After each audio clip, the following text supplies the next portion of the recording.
Affaire Danivo, le procès de la vérité. Les éléments qui vont faire perdre le sommeil à Yahi, qui se justifie trop sans avoir été interpellé sur une affaire s'accuse. Qu'est-ce qui fait courir les hommes de l'ancien président Boni Yahi à Parakou? De quoi ont-ils peur? En réponse à l'annonce du procès, le peuple s'est étonné de la trouvaille qui a été de dire qu'on veut assassiner Boni Yahi. Le procès a à peine débuté qu'on assiste à une mobilisation des populations avec des risques de troubles à l'ordre public en guise de pression pour empêcher que l'ancien président soit interpellé par la justice de son pays dans ce procès où tout semble tourner autour de sa personne.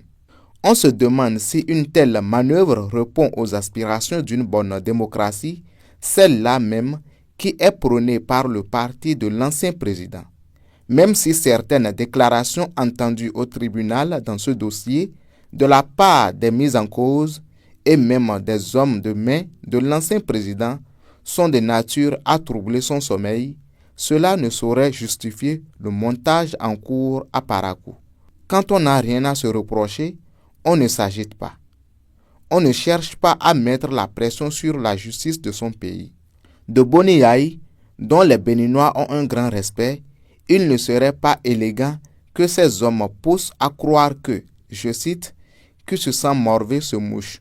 Fin de citation. Mais le procès irait plus vite si la Cour creusait légèrement au niveau des réseaux GSM.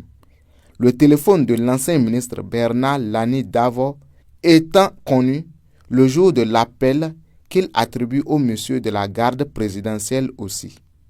Lani Davo n'ayant pas parlé d'un extraterrestre, il suffit de le ramener à la barre, le pousser à plus de détails pour retrouver auprès des opérateurs de téléphonie mobile de type GSM le numéro et, par conséquent, le nom de l'appelant.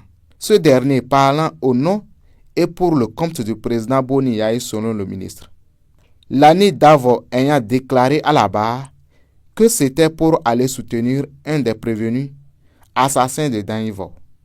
Les heures à venir promettent des révélations plus houleuses et inquiétantes pour le camp qui s'accuse à travers ses agissements à Parakou.